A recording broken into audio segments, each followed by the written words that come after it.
Hey everyone, I hope you're having a great week. In the exercise of the week video for this week, we're going to cover what's called hip internal rotation pails and rails.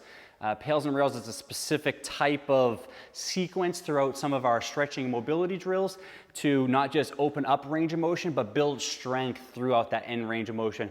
Like I mentioned, we don't just want more range of motion to have more range of motion. We want more range of motion as needed, and we want to be able to strengthen, control, and use that range of motion rather than being just some arbitrary range of motion that we have but we can't actually access, right? So internal rotation is, if we look at my thigh here, my thigh is neutral. If I internally rotated this thigh inward inside the hip socket, that's internal rotation. So that's what we're going to be looking at. Now, 90-90 position is what we're going to get into here. So like I call it hip internal rotation pails and rails, or 90-90 hip internal rotation pails and rails. 90-90 position is knee straight in front of the hip, shin out to the side, 90 degrees.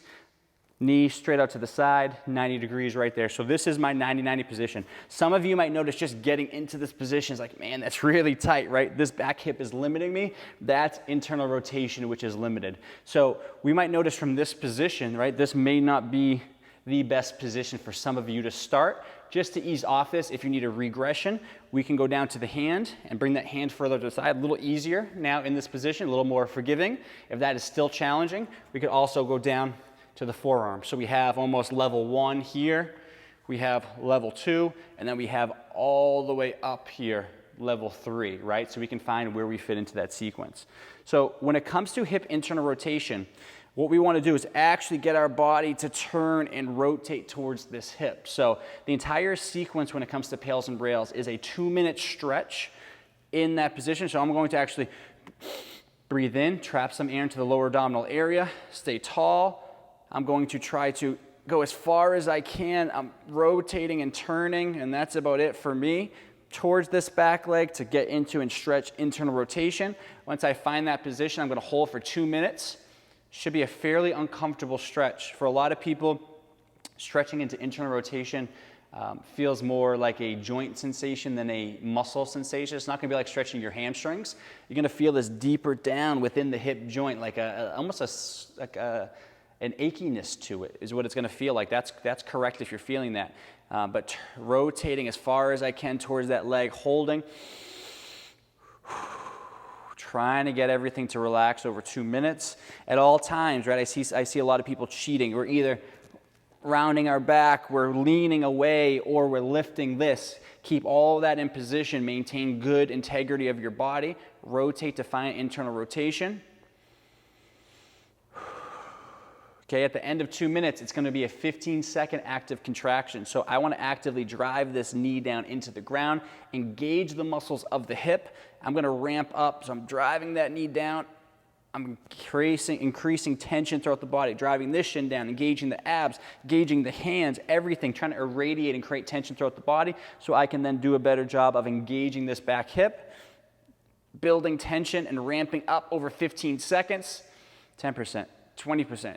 30, 50, 70, 80. I'm pushing hard in there. You're going to find what intensity works for you. Don't push hard just to push hard. Respect the limits of those muscles in that joint. So find what works for you.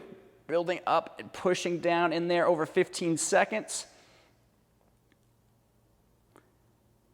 At the end of the 15 seconds, I'm going to take a nice deep breath.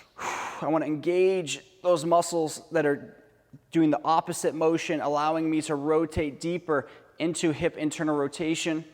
I'm going to try to rotate a few more degrees to get more rotation, feeling that really deep inside the hip here. After 15 seconds of me engaging those, building up an intensity of that contraction as I rotate, I'm going to take a nice deep breath. I'm trying to relax and turn everything off over 30 seconds. At this point, I should be deeper within my stretch position. So if I started here, that was my end range of motion. After I did the contraction in both directions, I'm able to turn deeper and really get into that hip, right? You can see here, I can rotate my spine all day, but as I start to rotate the hip, right, as the pelvis rotates back, that femur continues to rotate inward, deeper. That's where I'm getting more internal rotation, which you'll feel is pretty deep inside the hip joint there. That's when I'm trying to breathe, and relax to at the very end.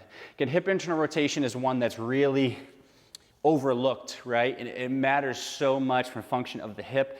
Internal external rotation targets more so the hip joint capsule, some of those smaller rotators, right? Everyone hears about piriformis, hip rotators, all of those muscles around the hip.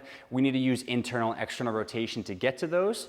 Oftentimes we only use those to stabilize, but in reality we need to use those to move the hip joint because it directly affects the joint itself, the capsule. For those of you that have history of labral tears, femoral acetabular impingement, anything else deeper inside that hip joint, some cartilage damage, building better internal rotation, external rotation to be able to allow that femur to roll and glide within the socket is super important, right?